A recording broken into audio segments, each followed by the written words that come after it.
الحمدللہ رب العالمین والصلاة والسلام علی سید المرسلین اما بعد فاعوذ باللہ من الشیطان الرجیم بسم اللہ الرحمن الرحیم۔ پڑھیے الصلاة والسلام علیک یا رسول اللہ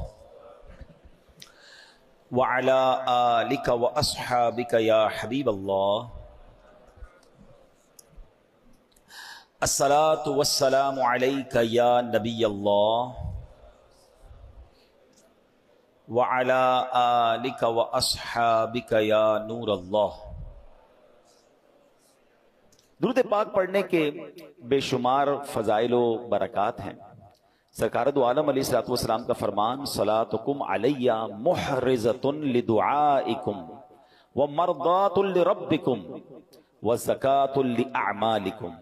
اللہ کے نبی فرماتے ہیں تمہارا مجھ پر درود پاک پڑھنا تمہاری دعاؤں کی حفاظت کرنے والا اور تمہارے رب کی رضا کا باعث اور تمہارے اعمال کی پاکیزگی کا سبب ہے۔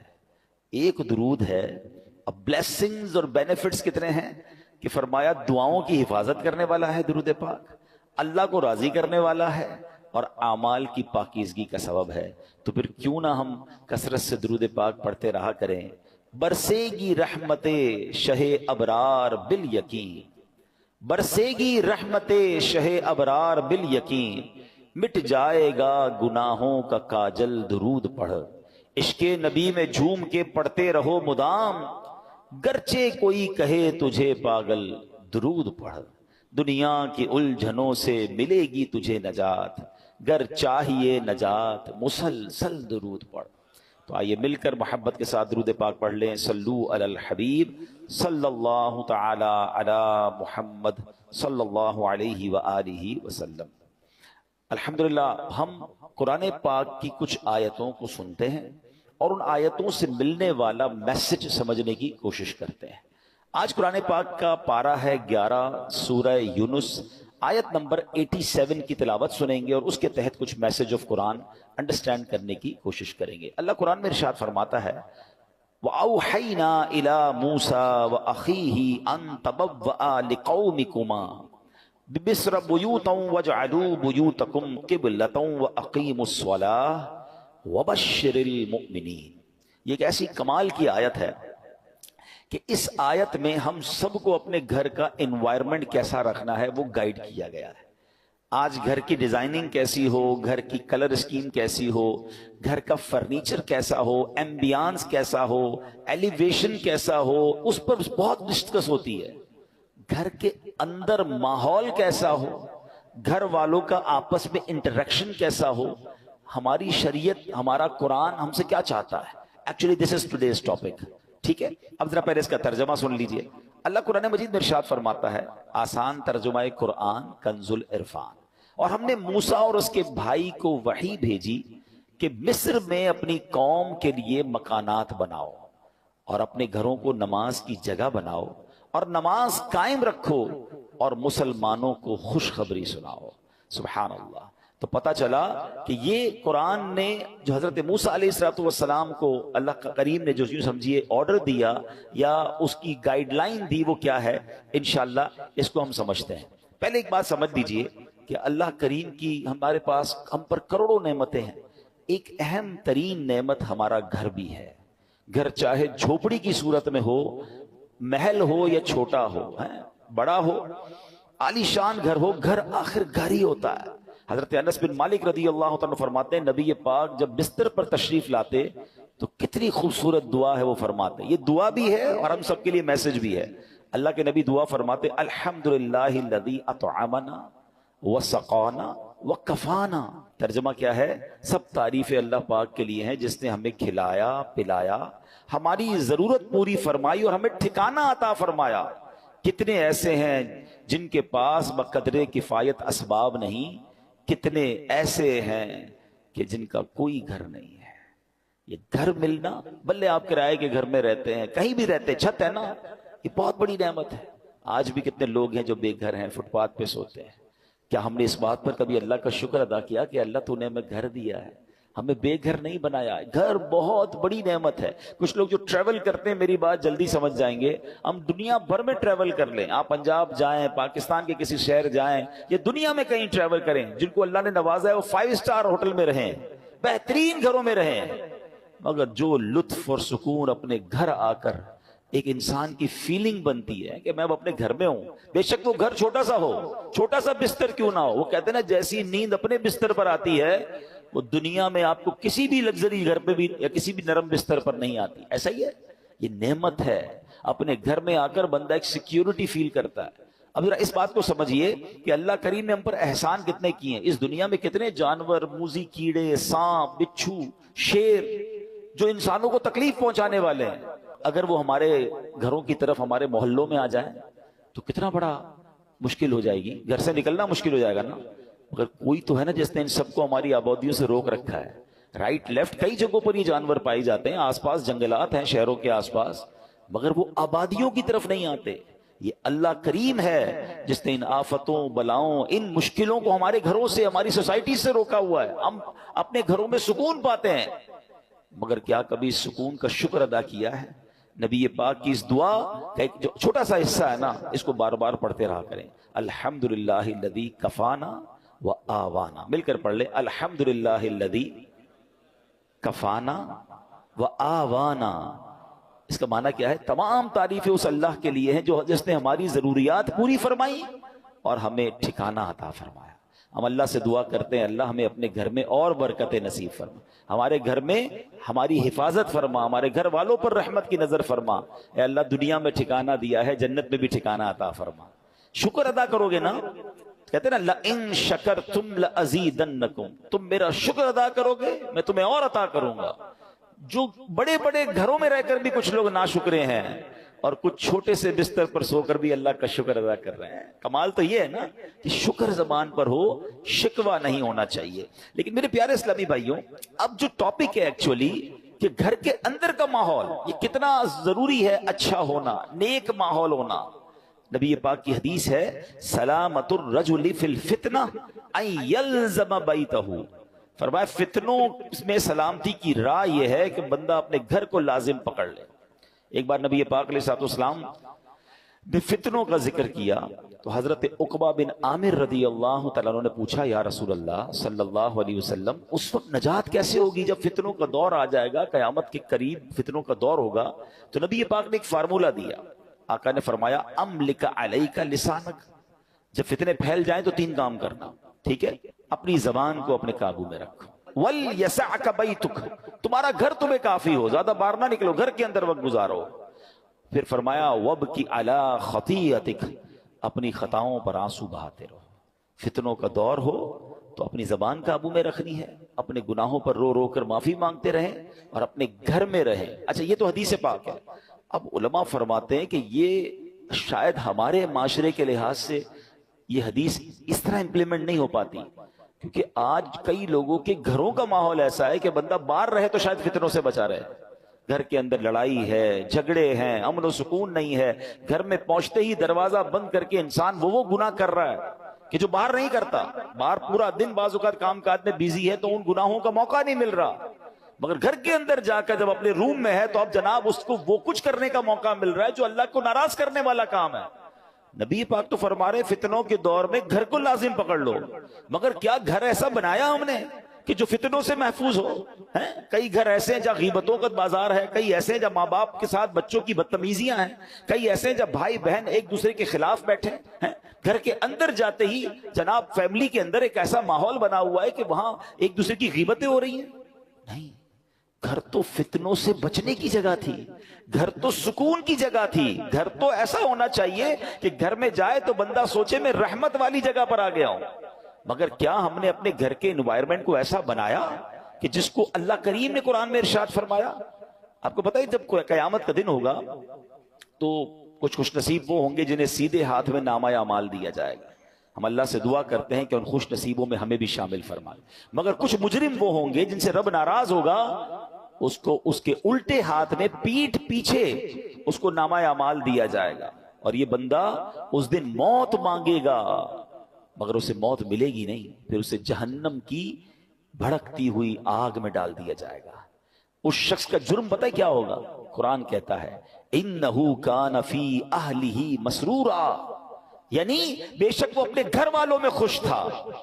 گھر والوں میں خوش تھا، یہ جرم تھا. اس کی تفسیر میں علماء نے فرمایا کہ اپنے گھر والوں کے ساتھ گھر کے اندر خواہشوں، شہوتوں، غرور و تکبر میں مبتلا رہتا تھا. گھریلو خوشیوں میں ایسا مگن تھا کہ آخرت کو بھول چکا تھا. لہٰذا نہ خود اس نے اچھے عمل کیے، نہ گھر والوں کو اچھے اعمال کی ترغیب دلائی. یوں ہی گناہوں میں مصروف رہ کر موت کے گھاٹ اتر گیا. آج کتنے ایسے ہیں جن کے گھروں میں نمازیں ہیں، کتنے ایسے ہیں جن کے گھروں میں عبادت ہے. گھر والوں کی کیا دین کی طرف کوئی تبلیغ کی؟ کیا گھر میں نمازوں کا ماحول ہے؟ یا کیا بچوں میں قرآن و سنت کی ترکیب ہے؟ یا گھر کے اندر کسی کو پتہ ہی کچھ نہیں ہے؟ اب بھی ایسے کئی گھر ہیں جن کے گھروں میں اسلامی تہوار آتا ہے تب بھی بچوں کو، فیملی کو پتہ نہیں ہوتا، کیونکہ وہ اپنی زندگی میں مگن ہے. اور جو گھر کا سربراہ ہے اس کو بھی اس کی فکر نہیں ہے. میں آپ کو ایک مسلمان گھرانے کا واقعہ بتاتا ہوں، پاکستان کا تو نہیں ہے، لیکن انفارچونیٹلی جتنا تیزی سے ہمارے وطن میں ماڈرنزم اور دین سے دوری والا ماحول بنتا جا رہا ہے اور گھر کے بڑوں کو فکر بھی نہیں ہے، یہ دور نہیں دن آپ پاکستان میں بھی یہ دیکھیں. یو کے کا واقعہ، ایک بھائی ٹریول پر گیا، والد کی طبیعت خراب تھی تو واپس آیا، تو کچھ دنوں بعد واپس آیا. والد صاحب گھر میں نہیں تھے، چھوٹا بھائی تھا جو اپنی گیمز میں اور اپنے موبائل میں، کمپیوٹر میں، جو آج کا ایک نوجوان کا سٹائل ہے کہ لگا رہتا تھا. تو کہا والد صاحب کہاں ہیں؟ کہا والد صاحب کی تو ڈیتھ ہو گئی تھی. تو کہا مجھے انفارم کیوں نہیں کیا؟ کہا آپ بزنس ٹرپ پہ تھے. میں نے کہا کیا ضرورت ہے ڈسٹرب کرنے کی، فیونرل کرنا تھا، ان کا آخری رسومات ادا کرنی تھی، میں نے کر دی. تو کہا تم نے کیسے آخری رسومات ادا کی؟ جنازہ کدھر ہوا؟ کون سے قبرستان میں دفنایا؟ تو کہا جنازہ بھی کرنا ہوتا ہے. میں تو گوگل پہ گیا، سرچ کیا کہ فیونرل کیسے ہوتا ہے، کسی کا ڈیتھ ہو جائے تو what we have to do. تو گوگل نے مجھے 4-5 آپشن دیے. میں نے سب سے سستا والا جو آپشن تھا ان پر کال کیا، وہ آئے اور ابو کو لے گئے، بس فنش. تو اس نے کہا یہ تم نے کیا کیا؟ آپ کو پتہ کیا ہوا اس مسلمان والد کے ساتھ؟ جب سرچ کیا کہ کس فیونرل والے کو دیا ہے، تو جو سب سے سستا آپشن تھا کہ وہ میتوں کو آگ لگایا کرتے تھے. اس نے یہ نہیں، اس کو یہ پتا بھی نہیں تھا کہ جنازہ کچھ ہوتا ہے، اس کو یہ نہیں پتا تھا غسل میت ہوتا ہے، اس کو یہ نہیں پتا تھا کہ جناب قبرستان میں دفن کیا جاتا ہے. میں مسلمان گھرانے کی آپ کو واقعہ سنا رہا ہوں جو میں نے خود جا کر سنا ہے. اب مجھے بتاؤ، اس بچے کا قصور تو تھا، مگر کیا والد کا قصور نہیں تھا؟ اس کا مطلب والد کسی جنازے میں بیٹے کو لے کر نہیں گیا ہوگا. اس والد نے موت اور قبرستان کے بارے میں، تدفین اور غسل کے بارے میں نہیں بتایا ہوگا. ہر چیز بچوں کو دلا دی مگر نہ سکھایا تو دین نہ سکھایا. میں اور آپ دنیا سے جانے والے ہیں، ہم سب نے مرنا ہے. اور اس والد کی قسمت کتنی پیاری ہوگی کہ اس کے مرنے کے بعد اس کی اولاد اس کے لیے دعائے مغفرت کرے، اس کے لیے ایصال ثواب کرے. مگر یہ سکھائیں گے تو کریں گے نا. ہمارے بچے تو زندگی میں ہمارے سامنے نماز نہیں پڑھ رہے، ہمیں ٹینشن نہیں ہے. میں سچ بتاؤں آپ کو، زندگی میں کچھ کر سکیں یا نہ کر سکیں، اپنے بچوں کو کسی طرح 5 وقت کا نمازی بنا جائیے گا. پہلے تو خود بننا پڑے گا نا اس کے لیے. والد وہ بچہ دیکھتا ہے ابو رمضان میں نمازیں پڑھتے ہیں، اس کے بعد تو میرے والد بھی جمعے کی پڑھ لے تو بڑی بات ہے. تو بچے کو بھی آپ ایکچولی ہم اپنے بچوں کو پریکٹیکلی پریکٹس کرا رہے ہیں کہ بیٹا نماز تو جمعے کی پڑھنی ہوتی ہے، باقی ضروری نہیں ہے. تو آپ سوچیں ہم خود تو دین سے دور کر رہے ہیں، ہم نے گھر میں کون سا ماحول بنایا ہے. ورنہ یقین کریں خوش نصیب ہے وہ والد اگر اس کی اولاد نمازی بن جائے نا.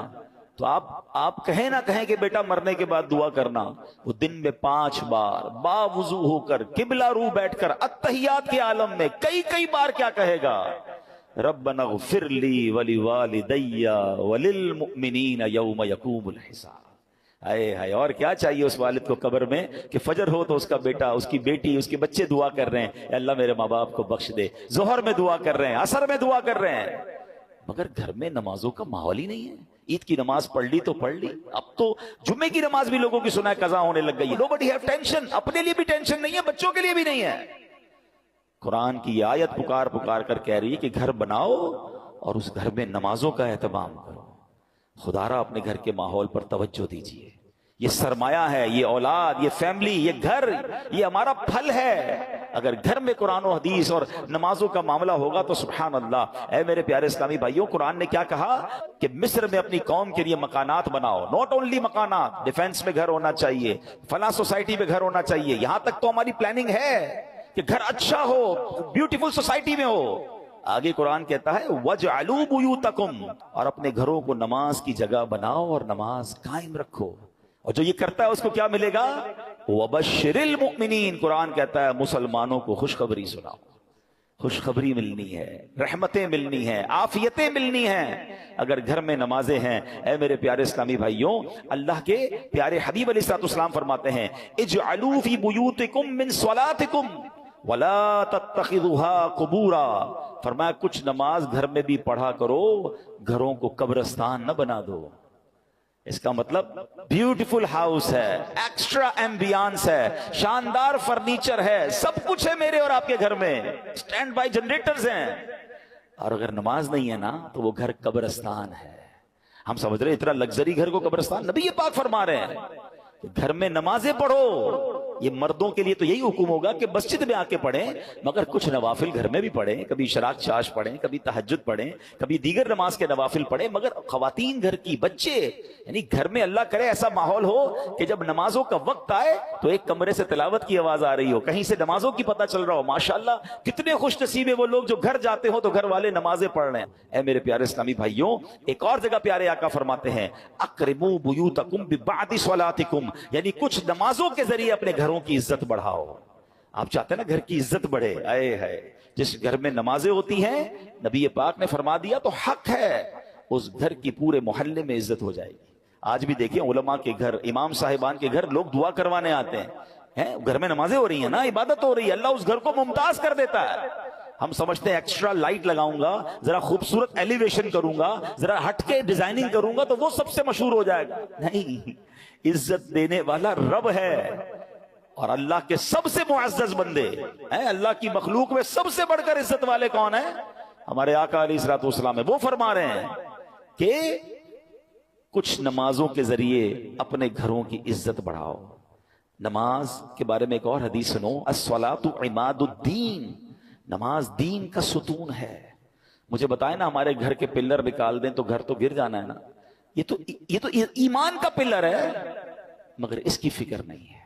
تو اے میرے پیارے اسلامی بھائیوں، ہمیں اپنے گھروں کے ماحول کو اچھا کرنا ہے، اپنے بچوں کی تربیت کی فکر کیجیے، انہیں وقت دیجیے۔ آج کل جو ماحول ہے، میں اشارہ کر کے گزر جاؤں گا، ہر تھوڑے دنوں بعد آپ کو سوشل میڈیا پر نیوزز مل رہی ہیں، الیکٹرانک پرنٹ میڈیا میں نیوز ملتی ہیں کہ فلاں بچے نے فلاں کام کر دیا، فلاں نے فلاں کو قتل کر دیا، فلاں نے فلاں کو جلا دیا، فلاں اسکینڈل میں پکڑا گیا، فلاں جناب منشیات میں معاملات میں آ گیا، فلاں ڈرگز کا کام کر رہا ہے، فلاں کمپیوٹر پہ بیٹھ کے کیا کچھ کر رہا ہے، اسکیمز کر رہا ہے۔ یہ ہمارے علاقے میں، ہمارے شہروں میں، ہمارے ملکوں میں ہو رہا ہے نا، ہم کیوں انتظار کر رہے ہیں کہ یہ آگ میرے گھر میں جب آئے گی پھر غور کروں گا؟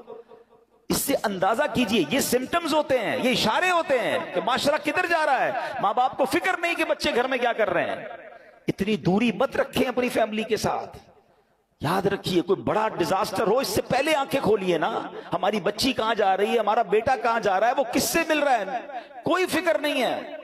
وہ کہتے ہیں نا اپنے بچوں کے تم دوست بن جاؤ اس سے پہلے کہ کوئی ایسا دوست بن جائے جو اس کی آخرت اور دین اور دنیا سب برباد کر دے۔ بہت برا حال ہے، پلیز تھوڑا وقت دیجیے۔ اچھی تربیت، یہ تربیت نہیں ہے کہ آپ بھی نماز قضا کر رہے ہیں اور بچے بھی نماز قضا کر رہے ہیں۔ آپ بھی نمازی بنیں، ہم بھی نیک بنیں، آپ بھی ماشاءاللہ تلاوت کی طرف آئیں، بچوں کو ایسے پروگرامز میں لے کر آئیں، بیانات میں لے کر آئیں، مدنی چینل گھر پہ بیٹھ کے دکھائیں۔ ہم آپ کی سپورٹ چاہتے ہیں، اور یہ کیوں چاہتے ہیں؟ تاکہ مسلمانوں کے گھر جنتی گھرانے بنے نا۔ اب آخر میں ایک دعا سن لیجئے، آمین بھی کہیے گا، ہو سکے تو یاد کر لیں، ہو سکے تو ہر نماز کے بعد یہ دعا کریں، اللہم ربنا ہب لنا من ازواجنا وذریاتنا قرۃ اعین واجعلنا للمتقین اماما، آمین۔ نبی پاک یہ دعا کرتے تھے، تو اپنے بچوں کے لیے، اپنی فیملی کے لیے دعا بھی کریں، لیکن یہ سب چیزیں بدلیں گی کیسے؟ جب ہم بدلیں گے، ہم اچھے ماحول میں آئیں گے۔ میں آپ کو آفر کرتا ہوں، دعوت اسلامی مردوں کے لیے اجتماع الگ کرتی ہے، خواتین کے لیے اجتماع الگ ہیں، بچوں کے لیے مدرسے الگ ہیں، اسکولز اسلامک الگ ہیں، انسٹیٹیوٹس الگ ہیں۔ ہم اگر بدلنا چاہتے ہیں اور فیملی کو بدلنا چاہتے ہیں اور اپنے بچوں کو اپنی مغفرت کا ذریعہ بنانا چاہتے ہیں، دیر از اے وے۔ آئیے اس ماحول سے وابستہ ہو جائیں، اللہ پاک ہم سب کے گھرانوں کو جنتی گھرانہ بنا دے۔ اس کو پلیز سیریس لیجئے گا، اپنے بچوں سے، اپنی فیملی سے اچھا